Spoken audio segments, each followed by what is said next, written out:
नाज़रीन आदाब। अली वारसी एक मरतबा फिर नया दौर के प्लेटफॉर्म से आपके सामने हाजिर है और आज जिस मौजू पर हम बात करने जा रहे हैं वो बहुत ही ज़बरदस्त मौजू है। वो ये है कि हमारे पास जो मुसव्वदा है उसकी तमाम जो डिटेल्स हैं, क्योंकि 24 तरामीम है, 56 नहीं है, उनके हवाले से जो है वो मुकम्मल डिटेल्स इस वक्त सामने आ गई हैं। और ज़्यादा जो अहम तरीन है वो मैं आपको बता देता हूँ, क्योंकि इस स्टोरी के अंदर जो है वो ये तमाम तरामीम सामने मौजूद हैं। स्टोरी में कहाँ से ले रहा हूँ वो मैं आपको बता दूंगा, लेकिन एंड में बताऊंगा, क्योंकि आपने मेरा वीलॉग सुनना है उससे पहले लाइक करना है, सब्सक्राइब करना है और बेल आइकॉन को प्रेस करना है। वो सारी चीजें आपको पता है, you know the drill, like जरूर करना है। तो सबसे पहली जो बात है वो जनाब ये है कि वजारत कानून ने 26वीं आईनी तरमीम का मुसव्वदा तैयार कर लिया है, जिसके मुताबिक हुकूमत अब 56 की जगह यानी 56 की जगह 24 तरामीम करेगी। वजीर कानून के तैयार करता, अब आपको पता चलेगा कहाँ से है ये। ड्राफ्ट के मुताबिक हुकूमत ने आइन के आर्टिकल 48 की शिक 4 में तरमीम का फैसला किया है, जिसके तहत सदर मुमलिकत, काबीना और वजीर आजम की तरफ मंजूर करदा मशवरा को किसी अदालत या ट्रिब्यूनल में कहीं चैलेंज नहीं किया जाएगा। नंबर 1। दूसरी चीज यह, मुसव्वदे के मुताबिक हुकूमत आईनी तरमीम के जरिए आर्टिकल 63A में तरमीम करेगी, जिसके तहत पार्टी सरबराह की हिदायत के खिलाफ वोट गिना जाएगा। पार्टी सरबराह उसके बाद कार्रवाई का इख्तियार रखेगा। ये जो ओरिजिनल स्कीम थी वैसे ही है, 18th अमेंडमेंट में ऐसे ही किया गया था और उसके बाद इसको जो है वो मुनीब अख्तर साहब ने चेंज कर दिया था। ऑल्दो वो फैसला हट चुका है, तो अब ये क्यों है, शायद इसको आईनी कवर दिया जाने चाह रहा है, दिया जाने वाला है। हालांकि सुप्रीम कोर्ट की तरफ से ऑलरेडी ये फैसला आ चुका है कि वोट काउंट होगा। आर्टिकल 111 में तरमीम की तजवीज है, जिसके तहत एडवोकेट जनरल के साथ एडवाइजर भी कानूनी मामलात सूबाई असेंबली में बात कर सकेगा। हुकूमत ने जजेस, यानी कि वो भी बात कर सकेगा, एडवोकेट जनरल के अलावा एडवाइजर भी। हुकूमत ने जजेस तकर्रुरी के हवाले से आर्टिकल 175A में तरमीम का फैसला किया है। ये जुडिशल कमीशन ऑफ पाकिस्तान को डील करता है। मुसव्वदे के मुताबिक जुडिशल कमीशन सिर्फ तकर्रुरी करता था, अब हाई कोर्ट के जजेस की कारकर्दगी का जायजा भी ले सकेगा। जो हम बात करते रहे हैं पीरियोडिक रिव्यू की, कि उनकी कारकर्दगी कैसी है, क्या उनको कंटिन्यू करना चाहिए। यहाँ पर होता यह है कि 45 साल की उम्र में मिसाल के तौर पर एक जज लग गया, वो 62 साल की उम्र में जो है वो हाई कोर्ट से रिटायर हो गया होगा। अगर उसको सुप्रीम कोर्ट में एलिवेशन मिल गई तो 65 साल की उम्र में रिटायर होगा। तो 20 साल तक वो हमारे सर पर सवार रहेगा अगर उसकी कारकर्दगी का रिव्यू नहीं किया जा रहा। तो रिव्यू को इसमें शामिल कर दिया गया। इसके अलावा सुप्रीम कोर्ट में जजेस की तकर्रुरी में भी तरमीम की तजवीज की गई है, जिसके तहत सुप्रीम कोर्ट के जजेस की तैनाती में 4 असेंबली अरकान जो है वो कमेटी के मेंबर्स होंगे, जिसमें से 2 हुकूमत और 2 अपोजिशन अरकान होंगे। मैं आपको एक्सप्लेन कर देता हूँ। जो ओरिजिनल स्कीम थी, जब फेडरल कॉन्स्टिट्यूशनल कोर्ट बन रही थी, तो उसके अंदर ये फैसला किया गया था कि 6 जजेस होंगे, क्योंकि अभी जो है वो 6 ही जजेस हैं, लेकिन उसमें एक साबिक जज है, 5 सिटिंग जजेस हैं। उसमें ये रखा गया था कि 3 फेडरल कॉन्स्टिट्यूशनल कोर्ट के जजेस, 3 सुप्रीम कोर्ट के सीनियर तरीन जज, एक पाकिस्तान बार काउंसिल का मेंबर, एक जो है वो लॉ मिनिस्टर, एक अटॉर्नी जनरल, 2 गवर्नमेंट के मेंबर्स, एक फ्रॉम नेशनल असेंबली, एक सेनेट, और 2 ऑपोजिशन मेंबर्स, एक नेशनल असेंबली, एक सेनेट। तो टोटल 13 बन रहे थे। लेकिन अब क्योंकि फेडरल कॉन्स्टिट्यूशनल कोर्ट जो है वो आगे चलकर ये बात भी आएगी, फेडरल कॉन्स्टिट्यूशनल कोर्ट जो है वो अब नहीं बन रही, उसकी जगह कॉन्स्टिट्यूशनल बेंच बन रहा है। तो इसमें बहरहाल 4 लोगों की फिर भी एडिशन कर दी गई है। पहले 9 लोग जो थे वो 9 से अब शायद 6 ही रहेंगे वहां पर, अगर 13 हो जाएंगे, यानी कि हुकूमत के पास से 2 मेंबरान बढ़ जाएंगे, लेकिन साथ 2 ऑपोजिशन के मेंबर्स भी बढ़ जाएंगे। ये 2 ऑपोजिशन के मेंबर्स का बढ़ना जो है वो बहुत अच्छी बात है। ऑल्दो आई पर्सनली फील कि अटॉर्नी जनरल के रहते हुए लॉ मिनिस्टर ऑलरेडी आ रहा है, तो हुकूमत की तरफ से मजीद एक बंदा और आ जाता, बजाय इसके कि 2 मेंबर्स और आ गए। लेकिन बहरहाल अभी ये जो तरमीम है मैं उस पर बात नहीं कर रहा कि अच्छी है या बुरी है, मैं आपको सिर्फ बता रहा हूँ। हुकूमत की तरफ से एक सेनेटर और एक एमएनए का नाम वजीर आजम तजवीज़ करेगा, और अपोजिशन की तरफ से 2 नाम अपोजिशन लीडर तजवीज़ करेगा। चीफ जस्टिस की तैनाती खुसूसी पार्लियामानी कमेटी करेगी। खसूसी कमेटी के 8 अरकान कौमी असेंबली और 4 अरकान सेनेट होंगे, और कुल 12 रुकनी पार्लियामेंट कमेटी चीफ जस्टिस का तकर्रुर करेगी। और उसके अंदर किस तरह से होगा ये भी अभी देखने की चीज है। तजवीज़ के मुताबिक अब सीनियर तरीन चीफ जस्टिस जज जो है वो चीफ जस्टिस नहीं बनेगा।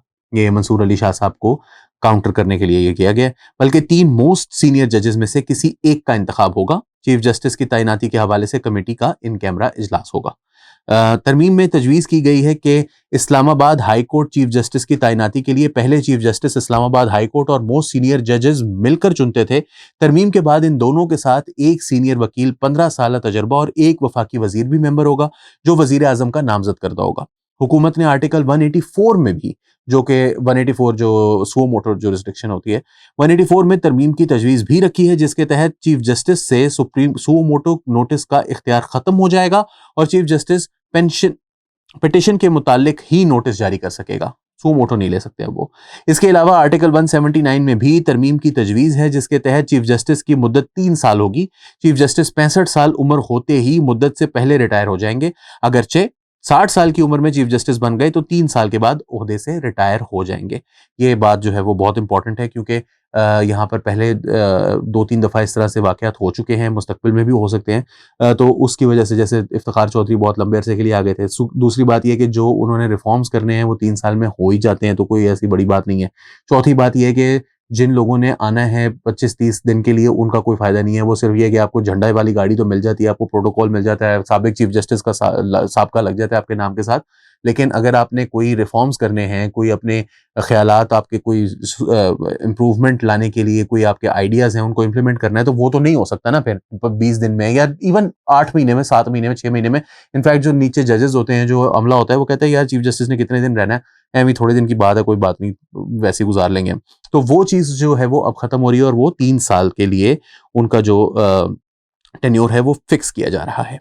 और वो 3 साल के लिए, फिर वो 65 साल के ना हो, अगर 60 साल की उम्र में चीफ जस्टिस लग गए तो 63 साल की उम्र में खुद ब खुद रिटायर हो जाएंगे, और अगर पहले 65 साल के हो गए तो फिर 65 साल की उम्र में रिटायर हो जाएंगे। इस तरह से कुछ रखा गया। इसी तरह हुकूमत ने आइन में नया आर्टिकल 191A शामिल करने की तजवीज़ भी शामिल की है, जिसके तहत सुप्रीम कोर्ट में आइनी बेंच बनाई जाएगी और इनके जजेस की तकर्रुरी जुडिशल कमीशन ऑफ पाकिस्तान खुद करेगा। आइनी बेंच में तमाम सूबों से बराबर जजेस तैनात किए जाएंगे। तरमीम के बाद आइनी मुकदमात आइनी बेंच को मुंतकिल हो जाएंगे, जबकि तमाम आइनी मुकदमात आइनी बेंच ही सुनेगा।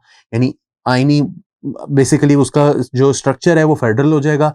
उसके अंदर एक इस्लामाबाद से, एक पंजाब से, एक केपी से, एक बलोचिस्तान से, एक कराची से जज, यानी सिंध से जज जो ऊपर आए हुए होंगे, उन्हीं में से किसी को जो है वो चुना जाएगा। लेकिन उनका कौन होगा, मसलन पंजाब के काफ़ी जजेस हो सकते हैं, इस्लामाबाद के सिंध के काफ़ी जजेस हो सकते हैं केपी से या बलोचिस्तान से, तो उनमें से कौन सा वाला नुमाइंदगी करेगा, ये फैसला जो है वो जुडिशल कमीशन ऑफ पाकिस्तान करेगा, जिसकी ऊपर मैंने आपको जो नई फॉर्मेशन है वो बता दी है। हुकूमत की जानिब से आर्टिकल 199 में तरमीम की तजवीज़ भी सामने आई है, जिसके तहत अदलिया इस्तदा से ज़्यादा किसी आइनी मामले पर हुक्म या तशरीह नहीं कर सकेगी, जैसे कि अभी उन्होंने मखसूस नशस्तों के केस में किया। इसी तरह आर्टिकल 209 में तरमीम की तजवीज़ के मुताबिक सुप्रीम जुडिशल काउंसिल की तश्कील में chief justice supreme court, 2 senior most जजेस और 2 हाई कोर्ट के चीफ जस्टिस मेंबर होंगे। ये भी चेंज हो गया judicial commission, supreme judicial council में। वैसे तो मेरी समझ से बाहर है कि इसमें क्या फ़र्क है, पहले भी ऐसी था। हुकूमत की जानिब से आर्टिकल 215 में तरमीम की तजवीज़ सामने आई है, जिसके तहत चीफ इलेक्शन कमिश्नर मुद्दत ख़त्म होने के 90 दिन पर रह सकते हैं, जबकि नया चीफ इलेक्शन कमिश्नर तैनात होगा। ठीक हो गया। आइन के 4th शेड्यूल कंटोनमेंट को लोकल टैक्सेस लेने का इख्तियार देने की तजवीज़ भी मुसवदे में शामिल है, यानी कैंट जो है वो खुद से अपने ले सकेगा जो टैक्सेस हैं। 18वीं आईनी तरमीम को मुकम्मल बहाल और 19वीं आईनी तरमीम को मुकम्मल ख़त्म करने की तजवीज़ भी ड्राफ्ट में शामिल है। 18वीं आईनी तरमीम को मुकम्मल बहाल और 19वीं आईनी तरमीम को मुकम्मल ख़त्म करने की तजवीज़, यानी कि जो 18वीं आईनी तरमीम थी वो पूरी की पूरी तरमीम हो गई थी। उसको पास करने के बाद इफ्तिखार चौधरी ने ज़बरदस्ती 19वीं आईनी तरमीम करवाई थी। 18वीं तरमीम में यही जुडिशल कमीशन ऑफ पाकिस्तान का तसव्वुर था जो अब है, जो इसमें तजवीज़ किया गया। लेकिन 19वीं तरमीम में उसको इफ्तिखार चौधरी ने कहा कि मैं पूरी 18वीं तरमीम खत्म कर दूंगा अगर तुमने ये तरमीम चेंज ना की। तो फिर 18वीं तरमीम के बाद 19वीं तरमीम भी की गई, जिसकी वजह से 18वीं और 19वीं तरमीम दोनों मौजूद रही। यानी 19वीं तरमीम ने 18वीं तरमीम को ऑफसेट किया था, लेकिन यहाँ पर ऐसा नहीं हो रहा। अब ये हो रहा है कि 18वीं तरमीम असली शक्ल में बहाल हो जाएगी और 19वीं तरमीम ऑटोमेटिकली खत्म हो जाएगी। मुजव्वज़ा ड्राफ्ट में शामिल एक तजवीज़ के मुताबिक वज़ीर आज़म और वफाकी काबीना की सदर को भेजी गई एडवाइस चैलेंज नहीं हो सकेगी और किसी इदारे, अदालत या अथॉरिटी को सदर को भेजी गई एडवाइस पर तहकीकात या कार्रवाई का इख्तियार नहीं होगा। तो ये था जनाब आज का प्रोग्राम। तो जैसे कि मैंने आपसे वादा किया था कि मैं आपको एंड में बताऊंगा कि मैंने ये स्टोरी कहाँ से ली है, तो अगर आपको कोई भी बात समझ में ना आई हो जो कि मैंने जल्दी जल्दी में पढ़ दी हो, तो आप एक्सप्रेस न्यूज़ पर ये स्टोरी जाकर पढ़ सकते हैं, जहां से मैंने ये तमाम खबरें ली हैं। बहुत शुक्रिया।